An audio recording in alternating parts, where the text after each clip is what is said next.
Et si on parlait de sport, la chronique. Et si le football racontait la plus grande histoire du sport mondial ? Aujourd'hui, et si on parlait de sport, vous invite à embarquer pour un voyage exceptionnel au cœur de la Coupe du Monde de football avec une série inédite de 22 chroniques consacrées à la plus prestigieuse des compétitions. Des exploits qui ont fait vibrer la planète, des matchs devenus légendaires, des champions entrés dans l'histoire et des émotions gravées à jamais dans la mémoire de supporters. De l'Uruguay en 1930 jusqu'au Mondial 2026, nous allons parcourir ensemble près d'un siècle d'histoire du football mondial. Une aventure proposée par Et si on parlait de sport avec le soutien de la Ligue de football d'Occitanie et de ses 12 districts que nous remercions pour leur confiance et leur engagement à nos côtés. À chaque chronique, un invité passionné nous accompagnera pour revivre les moments forts, les anecdotes et les grandes pages qui ont façonné la légende de la Coupe du Monde.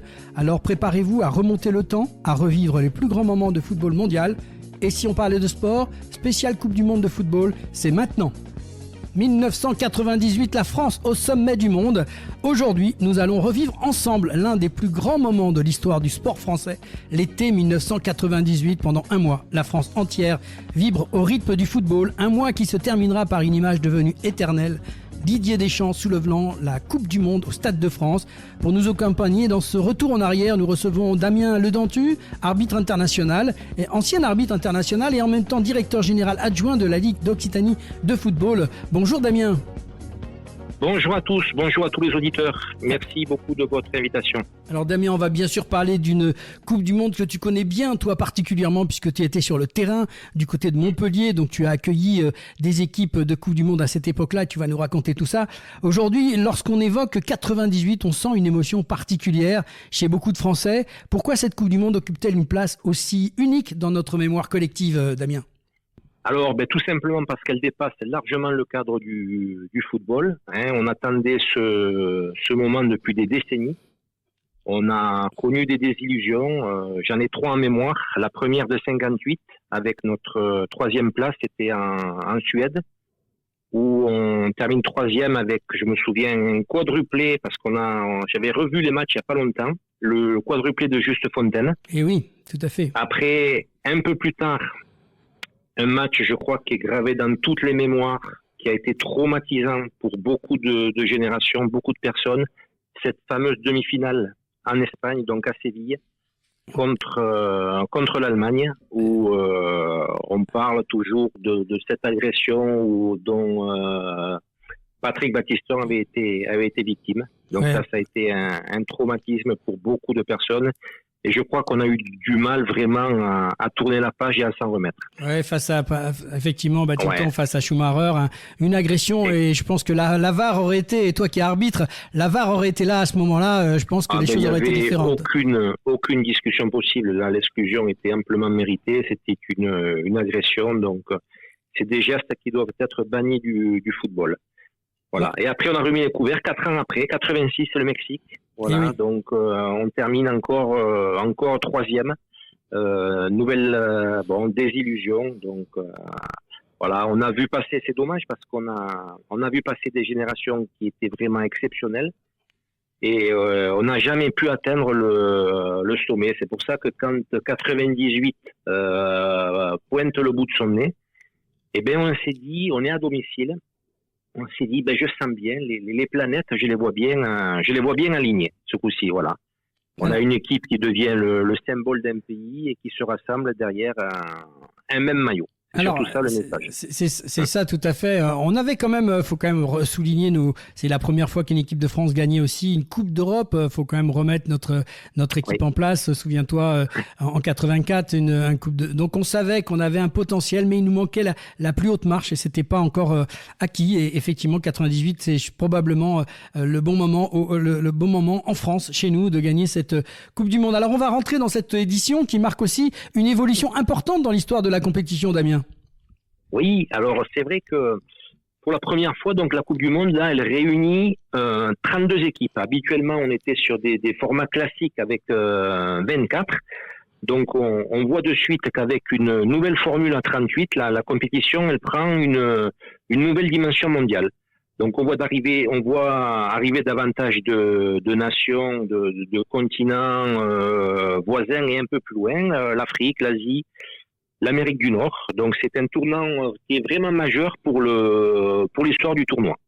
La France face à une pression énorme quand même. Aujourd'hui, on se souvient surtout de la victoire finale, mais on oublie parfois à quel point la pression finalement sur les épaules de nos joueurs de cette équipe de France avant le début de tournoi. Bien évidemment, on joue à domicile. Alors c'est vrai que c'est un peu paradoxal.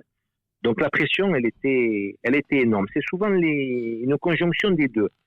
D'un côté, on bénéficie du soutien du public, donc on pense qu'il va être porteur, qu'il va nous pousser. On connaît les stades, on a la chance de jouer déjà sur place et on connaît l'environnement. Mais d'un autre côté, on a une attente qui est énorme. Elles sont vraiment immenses.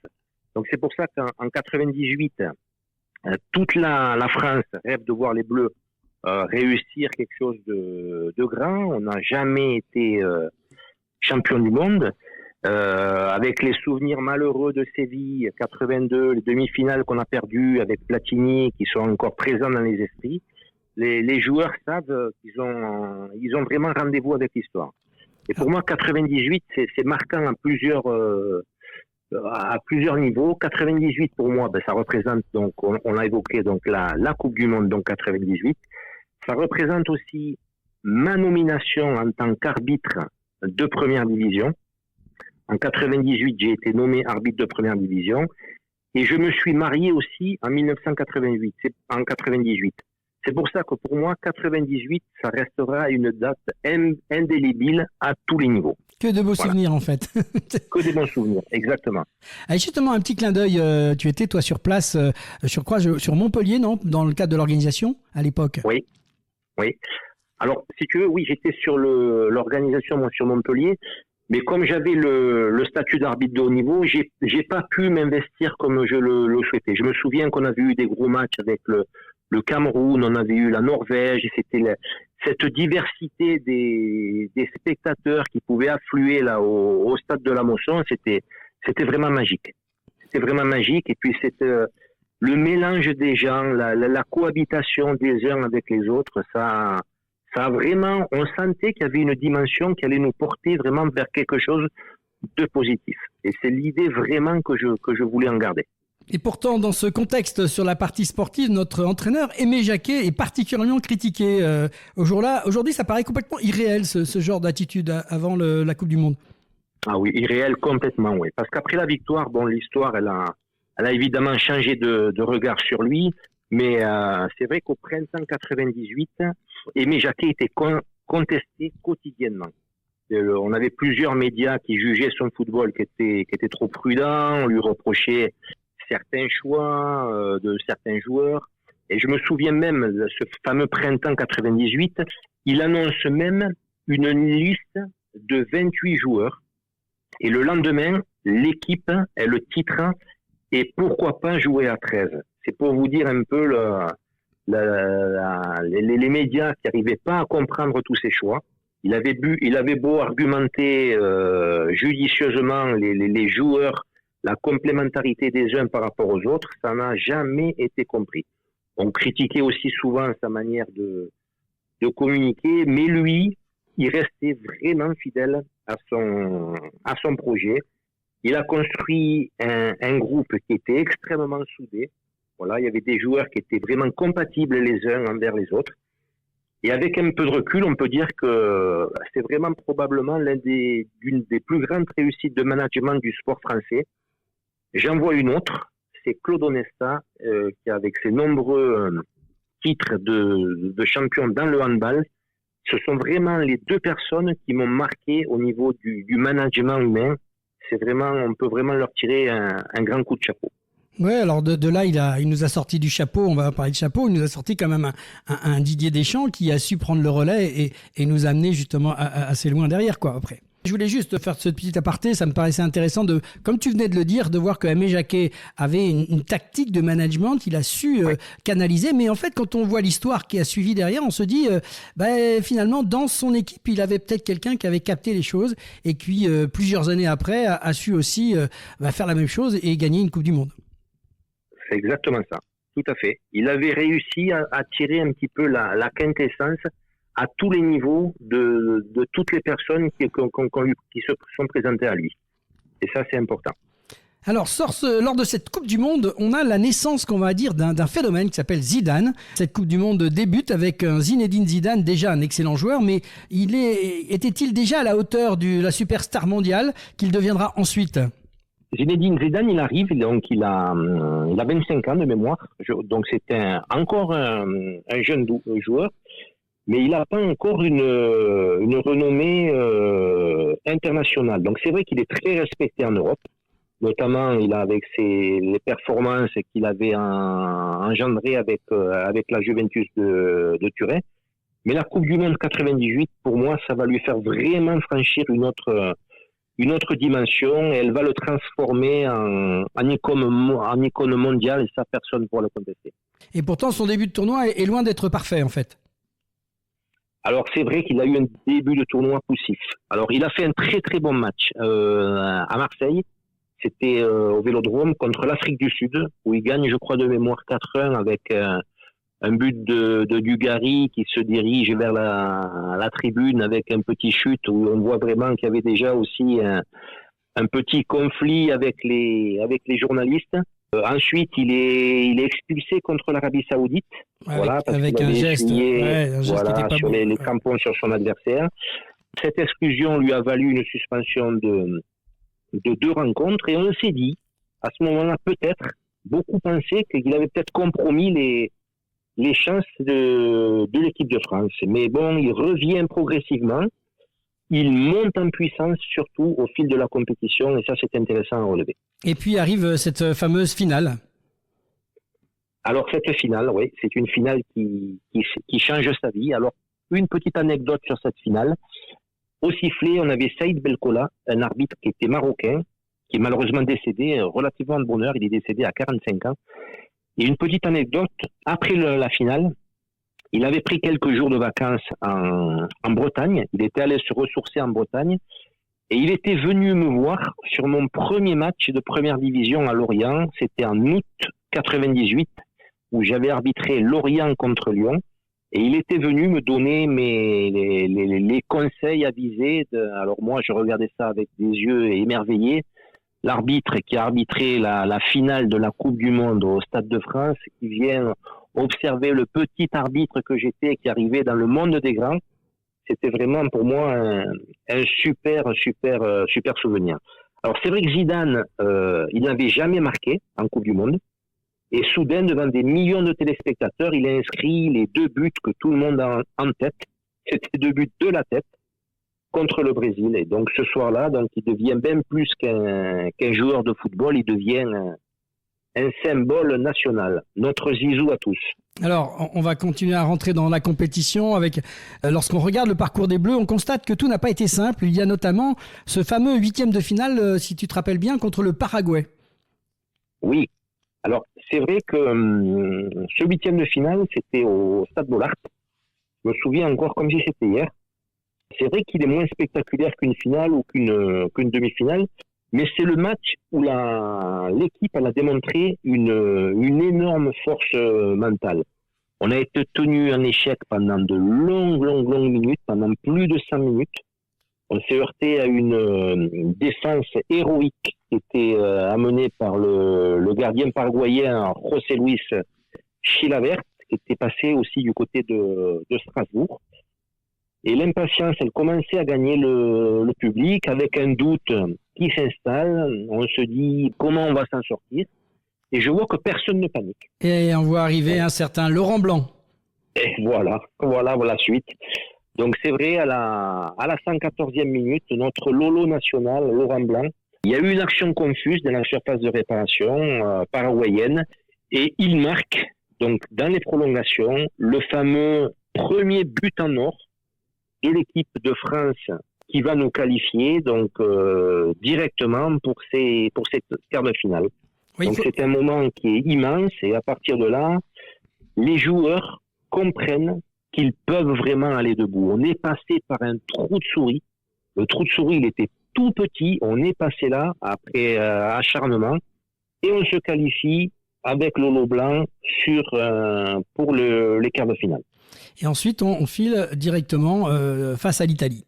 Alors voilà, l'Italie, c'est une équipe qui nous réussissait pas beaucoup. C'est une équipe qui est redoutable. Donc là, on est sur un quart de finale avec des joueurs qui sont quand même emblématiques. Paolo Maldini, on avait Del Piero, Christian Vieri, Roberto Baggio. On n'a pas un joli match. C'était un match qui était relativement fermé. Les défenses, elles prennent le dessus. Ça se termine sur un triste 0-0 à l'épreuve des tirs au but. Je me souviens encore, on a Lisa Razzu qui manque son péno. Donc les Italiens prennent le dessus. Malheureusement, il manque avec Albertini. Albertini manque le penalty derrière.